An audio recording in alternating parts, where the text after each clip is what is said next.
नमस्कार दोस्तों, मैं भरत राठौड़ एक बार फिर से स्वागत करता हूं Ashma Rathore family YouTube channel में। दोस्तों, ये कहानी शुरू करने से पहले अगर आप चैनल को पहली बार देख रहे हो तो कृपया चैनल को सब्सक्राइब और वीडियो अच्छा लगे तो लाइक और दूसरों के साथ शेयर जरूर करें। शुरू करते ही ये कहानी। एक बार फिर देवर्षि नारद के मन में यह अभिमान पैदा हो गया कि वे ही भगवान विष्णु के सबसे बड़े भक्त हैं। वे सोचने लगे, मैं रात दिन भगवान विष्णु का गुणगान करता हूँ, फिर इस संसार में मुझसे बड़ा भक्त और कौन हो सकता है। किंतु पता नहीं श्रीहरि मुझे ऐसा समझते हैं या नहीं। यह विचार कर नारद भगवान विष्णु के पास क्षीर सागर में पहुंचे और उन्हें प्रणाम किया। विष्णु जी बोले, आओ नारद, कहो कैसे आना हुआ। नारद बोले, भगवान मैं आपसे एक बात पूछने आया हूँ। भगवान विष्णु बोले, मैं तुम्हारे मन की बात जानता हूँ नारद, फिर भी तुम्हारे मुंह से सुनना चाहता हूँ। नारद ने कहा, हे देव, मैं जीवन भर आपका गुणगान करता रहा हूँ, पल पल हर क्षण मुझे बस आपका ही ध्यान रहता है। आप मुझे ये बताइए कि क्या मुझसे भी बड़ा आपका कोई अन्य भक्त है संसार में। भगवान विष्णु समझ तो पहले ही गए थे कि नारद को अपनी भक्ति पर अभिमान पैदा हो गया है, किंतु अपने मन की बात छुपाकर वे बोले, नारद, इस प्रश्न के लिए तो तुम्हें मेरे साथ मृत्यु लोक चलना पड़ेगा। नारद बोले, ठीक है भगवान, मैं मृत्यु लोक चलने के लिए तैयार हूँ। भगवान विष्णु नारद को लेकर मृत्यु लोक चल पड़े। धरती पर पहुंचकर दोनों ने किसान का भेष धारण किया और एक गांव के किनारे बनी एक झोपड़ी की ओर चल पड़े। विष्णु बोले, नारद, मेरा एक बहुत बड़ा भक्त यहाँ इस कुटिया में रहता है। आश्चर्य है, क्या मुझसे बढ़कर भी किसी की भक्ति हो सकती है। नारद के मुख से निकला, क्या वह भी मेरी तरह आपका ध्यान लगाए रहता है। आओ स्वयं भी जान लोगे, विष्णु ने कहा और उस कुटिया की ओर बढ़ गए। किसान उस समय कुटिया के बाहर अपनी गाय को बांध रहा था। उसके मुख से हरि हरि गोविंद का स्वर निकल रहा था। किसान भैंसधारी विष्णु ने उसके निकट जाकर नारायण नारायण कहा तो किसान ने विनीत स्वर में पूछा, आप कहां से आए हैं भद? मेरे लिए कोई सेवा हो तो निसंकोच बताइए। किसान वेशधारी भगवान विष्णु ने कहा, हम नगर जा रहे हैं, पर अंधेरा घिरने लगा है। वन में जंगली पशुओं का डर है, इसलिए रात भर आश्रय चाहते हैं। किसान ने प्रसन्न भाव से कहा, मेरी कुटिया में आपका स्वागत है भद्र, और जो रखा सूखा घर में है आपके लिए हाजिर है। भगवान ने मुझे आप लोगों की सेवा करने का अवसर दिया है, बड़ी कृपा हुई उनकी। बाहर दालान ने एक खटिया पर दोनों को बिठाकर किसान अंदर गया और अपनी पत्नी से कहा, देवी, दो अतिथि आए हैं। किसान की पत्नी उस समय अपने बच्चों को भोजन परोस रही थी।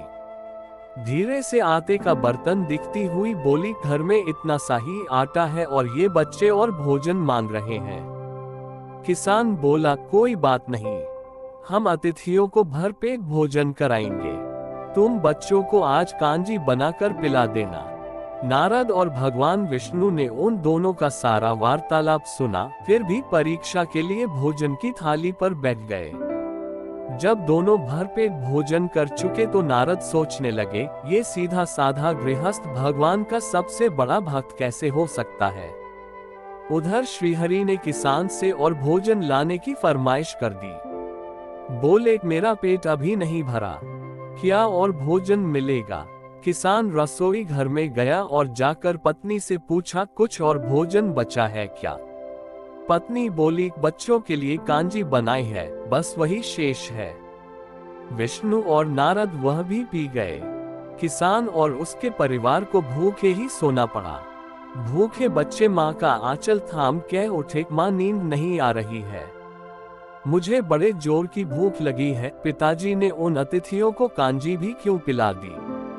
किसान ने बच्चे के सर पर हाथ फेरते हुए कहा, अतिथि को भोजन कराना स्वयं विष्णु भगवान को भोग लगाने के समान है बेटा। बाहर दालान में दोनों अतिथि अलग अलग बिस्तरों पर लेटे हुए थे। भगवान विष्णु ने कहा, तुमने सुना नारद, किसान और उसके परिवार को भोजन नहीं मिला, फिर भी वह मेरे गुण गा रहे हैं। ये तो कुछ भी नहीं है। मैंने तो कई कई दिनों तक भूखे रहकर आपका स्मरण किया है। अगले दिन सुबह उन्होंने देखा किसान भगवान विष्णु की मूर्ति के सामने कह रहा था, गोविंद हरि हरि, तुम सदा मेरे मन में बसे रहो, बस मुझे कुछ और नहीं चाहिए। फिर दोनों अतिथियों से बोला, हरि की बड़ी कृपा है, वही जग का रखवाला है, प्रभु की दया से रात को कोई कष्ट तो नहीं हुआ। जब तक आपका जी चाहे तब तक आप दोनों यहाँ रहे। मैं खेत पर जा रहा हूँ।